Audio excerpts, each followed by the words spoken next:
All right, so how's everybody doing today? Okay, can everybody hear me? Yes. Okay, good. I couldn't hook up to the TV here because I have a PowerPoint presentation that I wanted you to see. And so I'm just going to have to go over the information to you. But I have a couple of video clips, but you'll be able to hear them. So I have speakers here. Speakers I always travel with. So I have a couple of important video clips as well that I want you to experience, okay? So how have you been enjoying the Code Red Detroit seminar so far? Powerful. Powerful? Powerful. Okay, good, good. So hopefully this presentation will help to cap everything and maybe reinforce some things that were talked about today. I did a lecture yesterday. It was about a 4.5-hour lecture. It was should African Americans celebrate European holidays, the history of Christmas, Thanksgiving, and Easter. Okay, so I did that at the 5E Gallery on Cass and 4th Street in Detroit. People know it as the Old Red Door. Yeah, Piper Carter. So very quickly here, my name is Michael Imhotep. I'm the host of the African History Network show, president of the African History Network. We focus on educating, empowering, and inspiring people of African descent throughout the diaspora and around the world. The presentation I'm doing today is what is Kwanzaa? Okay, Kwanzaa is coming up December 26th. A lot of people may have heard of it. Some people may have celebrated it. Other people may say, what is Kwanzaa? Why do we need this? Blah, blah, blah. All right, so that's what I'm going to deal with today. You can listen to my show every Thursday, 8 p.m. to 11 p.m. Eastern Standard Time. We have listeners around the world. I just got an email from a brother in China who is from the UK, and he's going to the University of Beijing. And he told me that you have listeners in Sudan and Uganda listening to your show. Okay, so we have listeners all across the country, around the world, and then also on our YouTube channel, we have over 12,600 subscribers on our YouTube channel, about 570 video clips there dealing with African history and African American history. My website is theafricanhistorynetwork.com, theafricanhistorynetwork.com. You can go there, connects you to everything, our Twitter page, Facebook. We have DVDs there, over 100 different titles, connects you to our YouTube channel as well, and gives you information about our show, the African History Network show, as well as a show I do on Wednesday nights, 10 p.m. to, it's supposed to be 11 p.m., but we've been going to 12 and 12:30 in the morning. So how many people have seen the documentaries Hidden Colors 1 and 2? How many people are familiar with that? I'm not familiar with that. Okay, so in Hidden Colors 1 and 2, you see a brother named Booker T. Coleman in there. Okay, that's one of my teachers. He's known as Kaba Hiawatha Kamene. We do a show every Wednesday, 10 p.m. to 11 p.m. Eastern Standard Time, called the Per Ankh Hour Questions and Answers Show.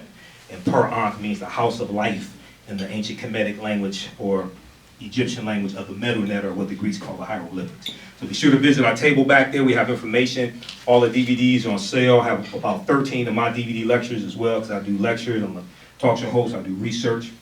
So a lot of that stuff's on sale. All right, now we focus on educating, empowering, and inspiring people of African descent throughout the diaspora and around the world.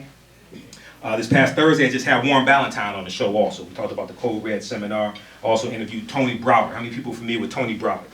Tony Browder is one of our brilliant scholars. He's an archaeologist, a historian. He's in the documentary Hidden Colors 2, The Triumph of Melanin. And Hidden Colors 1 and 2 are two of the best documentaries you ever see dealing with our history. They deal with thousands of years of our history. But Tony is also the author of the book Nile Valley Contributions to Civilization. Okay, Exploding the Myths. I recommend that book to everybody because he deals with thousands of years of history, African history, European history, everything. And it's very easy to understand. You don't need a PhD in archaeology, African American studies, or anything like that to be able to understand this book. So Nile Valley Contributions to Civilization. All right, and then also, as David mentioned, I do a reoccurring segment on Angelo Henderson's show on WCHB 1200 AM. Usually I'm on every other Friday, 11:30 a.m., noon, something like that, depending upon the segment, okay? But look out for me there as well, WCHB 1200 AM. All right, now, anytime I do a presentation, I know I'm gonna say some things that people may have never heard before. I may say some things people don't agree with. I may say some things people don't like, okay? But it's not my intent to offend anybody. I deal with facts and evidence. So I learned this from one of my teachers, Dr. Ray Hagins, from the African Village out of St. Louis. So anytime I do a presentation, I usually have people put their fingers together to form a circle. I usually say something like this. The space inside this circle represents my realm of knowledge, everything that I think I know about whatever I think I know is represented within the circumference of the circle. I must keep in mind that there are still things to know that exist outside the circumference of my own awareness. Now, the reason why I say that is because oftentimes when people hear something that contradicts what they've been taught, what they believe, or what they think they know, they automatically reject it without doing any research to determine the validity of the new information that they're learning. And at the same time, they usually don't use that same level of scrutiny to analyze, critique, or reevaluate what it is they think they know or what they believe. So just because you know everything that you know about what you know does not mean you know everything there is to know about what you know. There's still things outside of the circumference of your own awareness. Okay, everybody understand? Yes. Okay, it's like when I ask people, I know people are from different religious backgrounds, people are from different levels of understanding when it comes to history, archaeology, anthropology, things of this nature.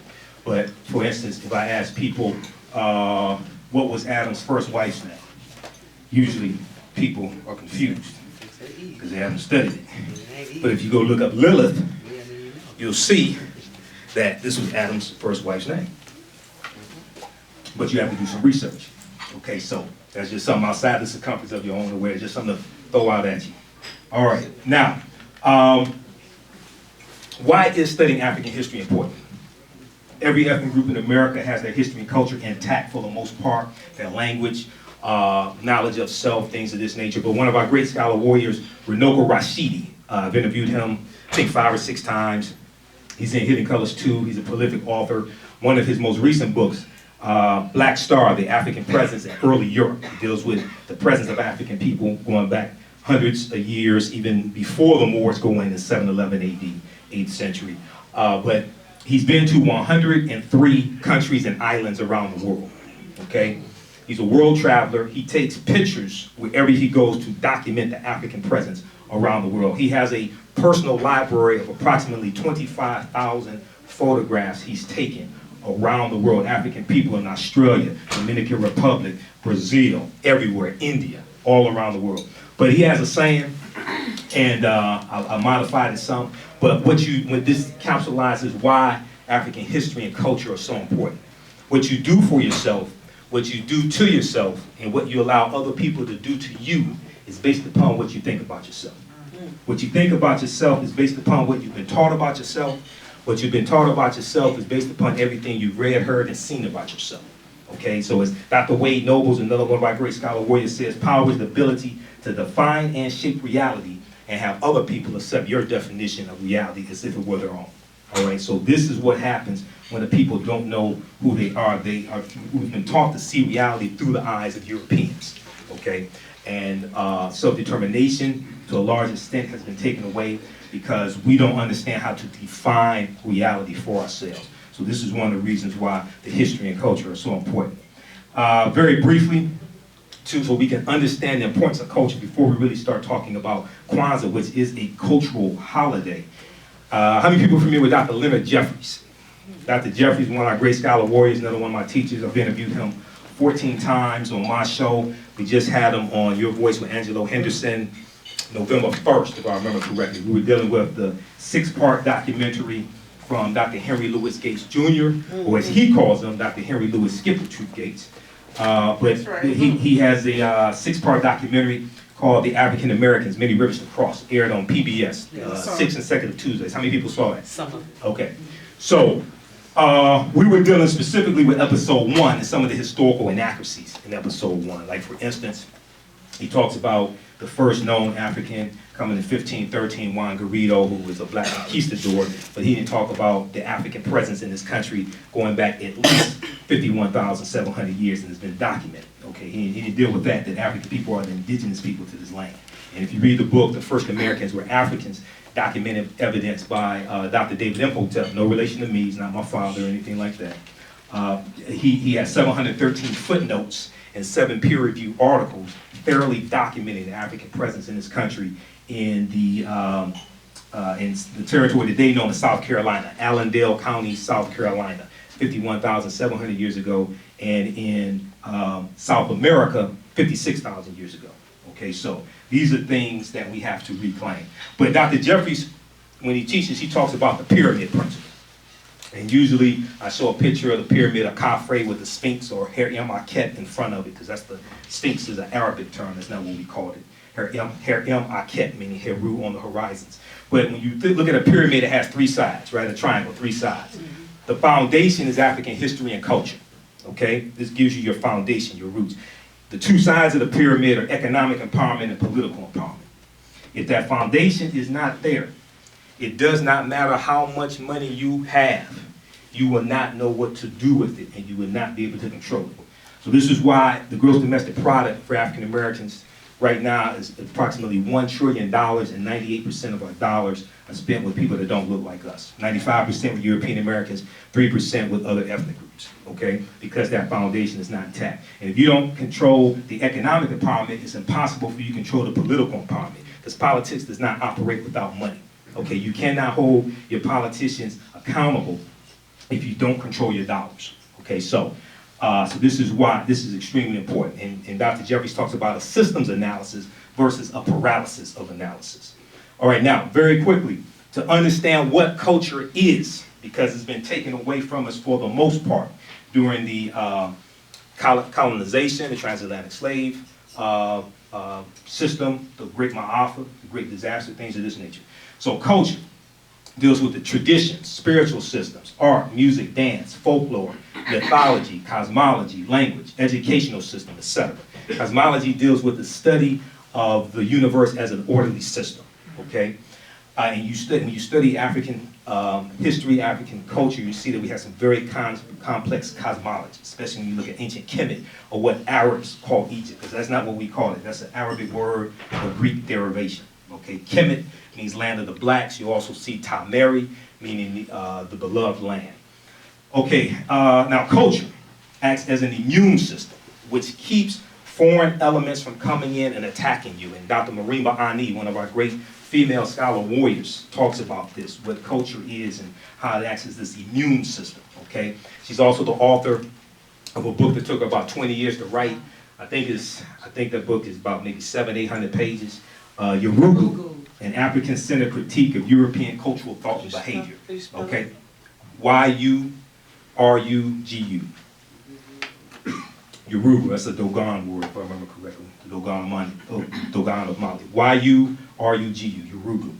Okay, now culture is the glue or cohesiveness that binds a people together and tells them that the only way that they're going to survive and prosper is by self-reliance and working together. This is what culture does. This is why when people talk about we need unity, and they talk about every other ethnic group, and they talk about Jews and things like this, what they're really talking about is culture.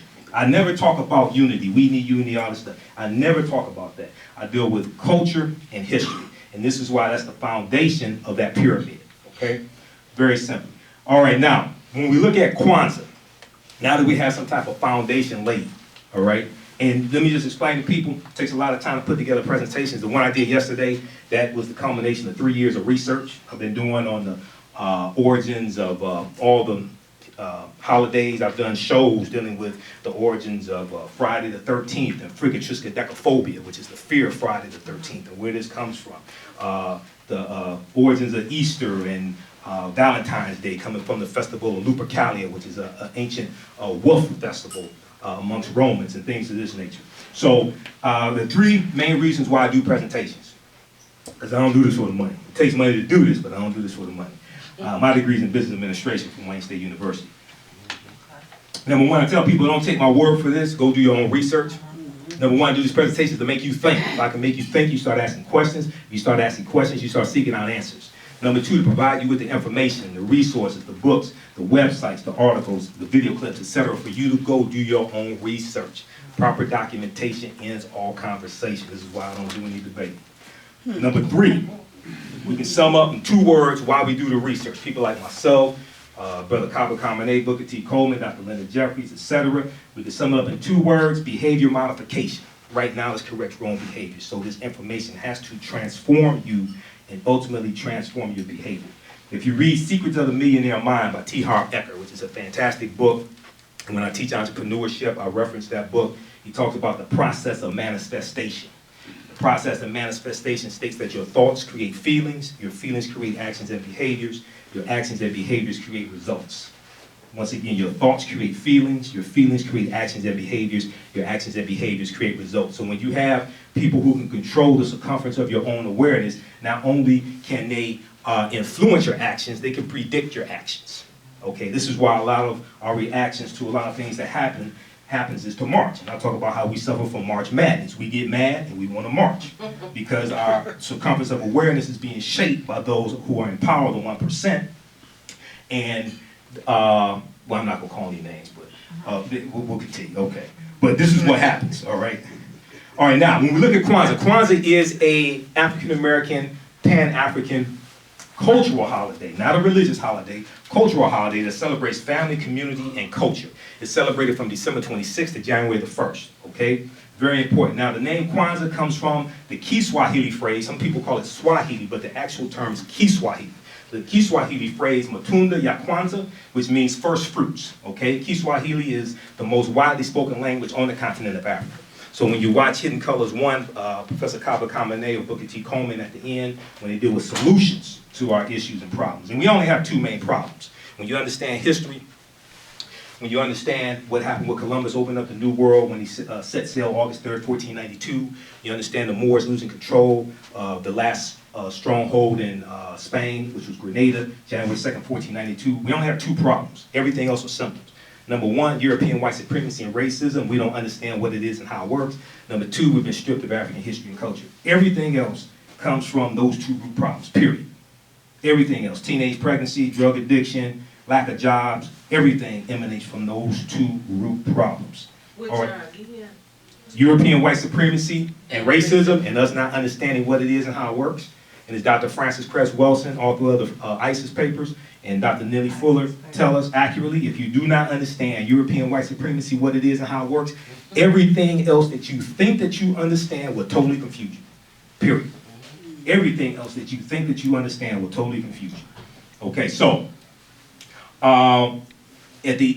towards the end of Hidden Colors, Professor Kaba Kamene talks about how we all need to learn Kiswahili because it's the most widely spoken language on the continent of Africa. So if somebody from Detroit meets somebody from Ghana, or somebody from Detroit meets somebody from Kenya, they can speak to one another using Kiswahili. So it's very important. All right, now, Kwanzaa was created in 1966, co-created by Dr. Maulana Karenga, who is a professor and chair of the Africana Studies Department at California State University in Long Beach, and also the organization US. He was a co-founder of this organization, and they co-created this celebration in 1966. It comes out of the Black Liberation Movement, some people say the Black Freedom Movement of the 1960s, and it reflects a concern for cultural groundedness in thought and practice, all right? Now, some sources will say that he created Kwanzaa, but when you look at other sources coming from us and you look at his actual official website, you'll see that, well, I actually read some articles where he actually says he was a co-creator of it, because he also gives credit to other members of the organization, us as well, all right? Just like how a lot of times we say that Dr. Carter G. Woodson founded the Association for the Study of Negro Life and History in 1915. He was a co-founder. There were 4 other co-founders along with him. So we need to honor those people as well, even though we may not know their names. All right, now, Kwanzaa was created to serve multiple purposes and to address specific problems that African people were dealing with back at this time, and they still relate to today, all right? Now, to understand Kwanzaa, we need to understand what are first fruits celebrations, because a lot of people say he just made up these traditions, things like this, but they have their origin in East African countries in first fruit celebrations, okay? Now, first fruit celebrations have taken place in African history going back to ancient Egypt, or Kemet, the land of the blacks, and as well as Nubia. Now, Nubia is a Greek word. When the indigenous terms was Ta-Nehesi or Ta-Seti meaning land of the bow, because these were some fierce archers, okay? And you also, just like Ethiopia, just so people know, Ethiopia is a Greek word, okay, it means sunburn, referring to the complexion of these people, because these are some black African people. If anybody is ever confused, ancient Egyptians were not brown-skinned Europeans or Europeans were tans. These were black African people. And the further back in history you go, the blacker they get. All right, now, first fruit celebrations occur in ancient and modern African civilizations, such as among the Ashanti of Ghana and the Yoruba of Nigeria. We can also find first fruit celebrations in large African empires like amongst the Zulu, or correctly the Amazulu of South Africa, or Azania Mwini Mutapa, was properly known as. And also smaller societies in southeastern Africa like Matabele as well, okay? And also, just for the sake of accuracy, and to clear up any myths, Africa was not named after Scipio Africanus, a Roman general. Okay, that's a myth. And I did a presentation I did last February. African Americans celebrate Black History Month, exposing the myth. So I deal with the whole history of Black History Month, why it was created, because a lot of people don't know the history of Black History Month and why it was created. And this is not something the Europeans gave us. It's something Dr. Carter G. Woodson created because he realized that we didn't know our history. And I dealt with Scipio Africanus. So just briefly, so we can dispel this myth. I don't have time to deal with the Willie Lynch being a fraud and a fake and never historically existed. I don't have time to get to that. First of all, when you look at, have you all heard that Africa's named after Scipio Africanus, Roman general? Okay, have you heard that? All right, first of all, just very briefly, when you study Publius Cornelius Scipio, and you study his family's last name was not Africanus, number one. Number two, Africanus in Latin means belonging to Africa or of Africa. Don't take my word for it. Get the Cassell's Latin English Dictionary, page 11, right-hand side in the entry for affair, A-F-E-R, and it breaks down Africa and what it means. Also, if you go to answers.com and type in Publius Cornelius Scipio, it tells you that he took his name, the surname Africanus, after the name of the territory that he conquered, which means it was already called Africa. So it was not named after him. So we can prove this historically and linguistically. And we just look at what his family's last name was also, it was not Africanus. But once again, this is a myth. When people don't have proper information, and the internet allows you to miseducate or educate millions of people with a few clicks. This is a myth that spreads with it. So this is why we have to dispel the myths. This is why I say proper documentation is all conversation. All right, now, 3 main reasons why Kwanzaa was created. Y'all all right? Okay, you learn anything? Oh, yeah. Staying awake? Oh, yeah. Okay, all right. And I had to change my presentation some because I can't show it to you because I got a lot to show. I can't show it to you, so I just have to go over this. Now, 3 main reasons why Kwanzaa was created. Okay, number 1, Kwanzaa was created to reaffirm and restore our rootedness in African culture, which we have been stripped of for the most part during the Great Ma'afa, or the Great Disaster. The Ma'afa meaning the Great Disaster, which is the transatlantic slave trade. Now, just so people understand, when you look at Professor Kaba Khamenei has done extensive research at the Schomburg Institute, and he's examined the transatlantic slave trade and the number of slaves coming here. At the most, only 1.4 million Africans came here as slaves, at the most. You already had millions of African people in North, Central, and South America before Europeans come here, and you're going to have Asians coming in about 3000 BC. These Asians and Africans are going to intermix, and the offspring are what we call Native Americans. We have to understand who the Native Americans are. We have to understand that we are the original indigenous people to this land. So when we look at Thanksgiving, because oftentimes we're taught to see Thanksgiving through the eyes of Europeans, or we talk about what they did to the Native Americans. Well, wait a second. The Native Americans are a mixture of African people, and you're going to have some quote-unquote Native American tribes that were all African people or quote-unquote Black Indians. Okay, so it's important for us to understand this. Dr. Jose Pimenta Bay, who's an expert on the history of the Moors, and he taught classes on the history of the Moors at Temple University. I've interviewed him. He's one of my first interviews I did back in 2010. He talks about how if you do not know the names that your people have had throughout history, you will not know how to find yourself in history. You're looking for Black or Negro and don't know Phoenicians were African people. You're looking for Black and Negro or colored and don't know Carthaginians were African people. Okay, you don't know that Brazil is 52% African or mulatto. The population of Brazil, Brazil has the largest population of people of African descent outside the continent of Africa.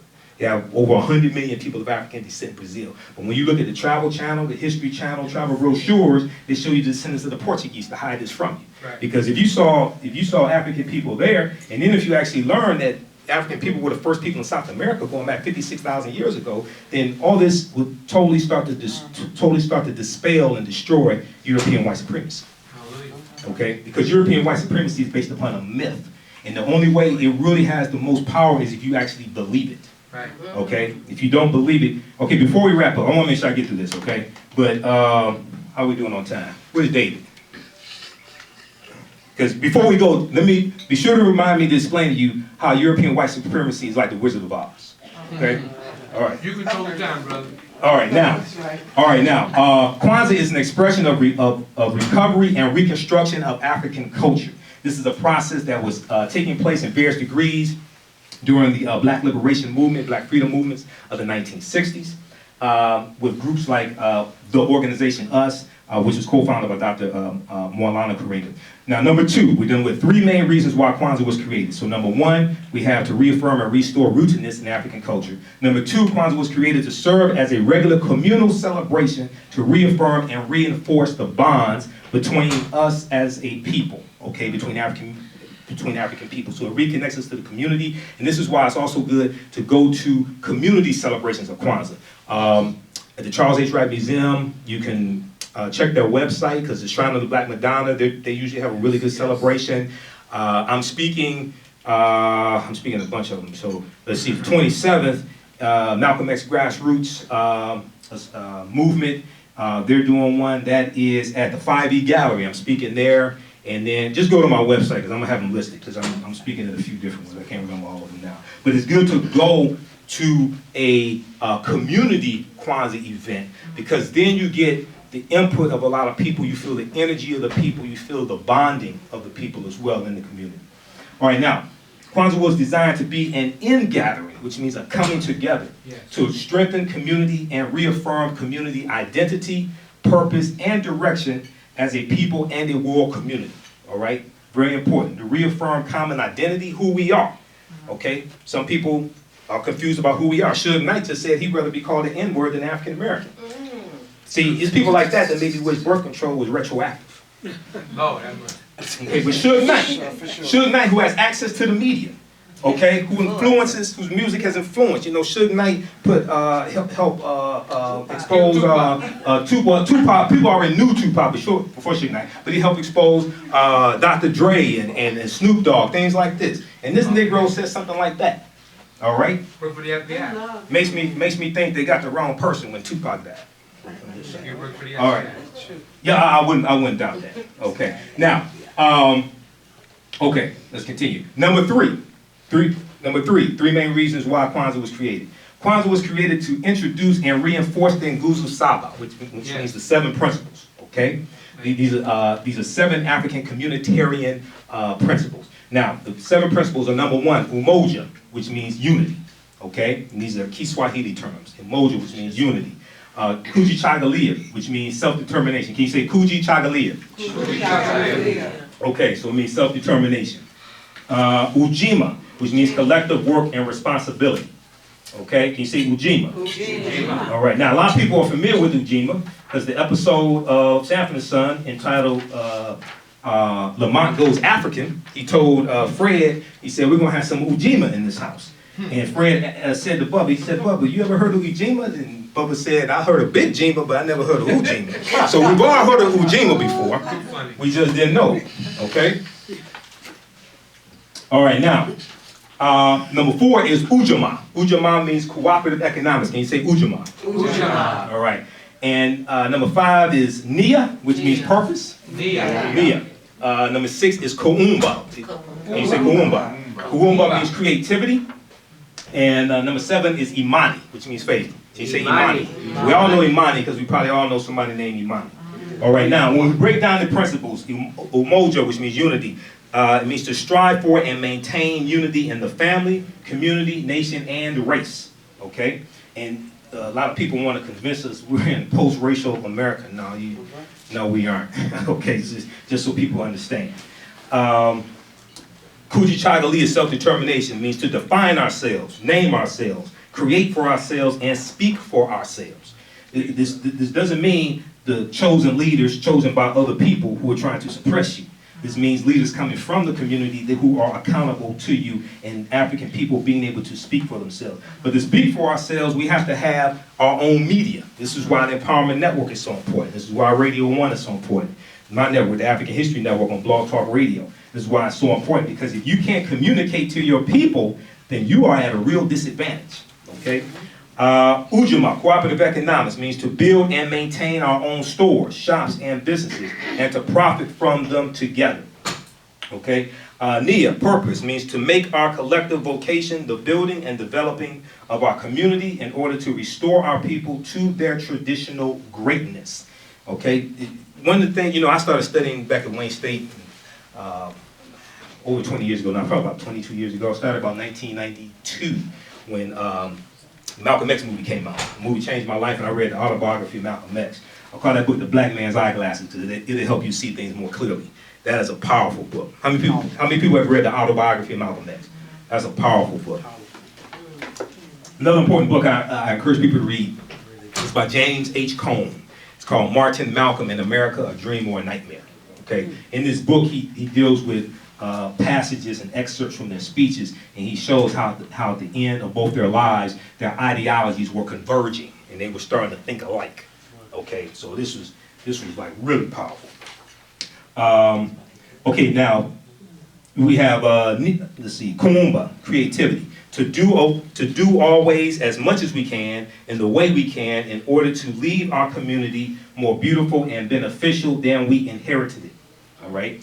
And when we go back to create this Nia, purpose, talking about traditional greatness, one of the things I was trying to find out is how do we go from pyramids to projects? How do we go from ruling the world to being under the foot of people who learn from us? And when you actually study, the missing link that I found, I read Black Man of the Nile and His Family by Dr. Yosef Ben Yakinen, one of our great early pioneers in the study of African history, and probably one of the first archaeologists or Egyptologists of African descent. He's an Egyptologist.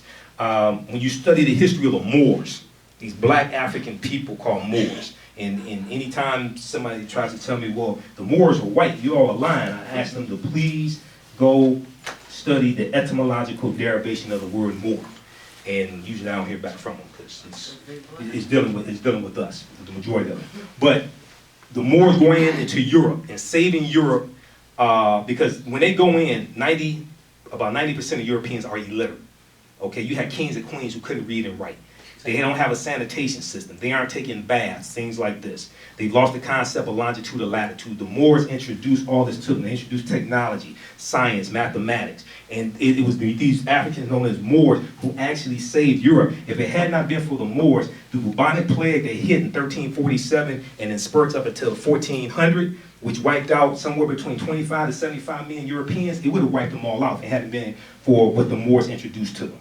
So personally, I wish we never taught them, but that's just me understanding history, okay? And what happened when the Moors started to be enslaved and killed off, but just understand the person. I just wish we never taught them. There's nothing personal, it's just understanding history. Then we have Kuumba, creativity, no, I just did that. Imani, faith, to believe with all our heart in our people, our parents and teachers, our leaders, and the righteousness and the victory of our struggle. Okay, so those are the Nguzo Saba and what they mean. We have the names and what they mean in English and Kiswahili. All right, now, the Nguzo Saba, or 7 principles, focus on the importance of African communitarian values in general, which stress family, community, and culture, and speak to the best of what it means to be African and the first people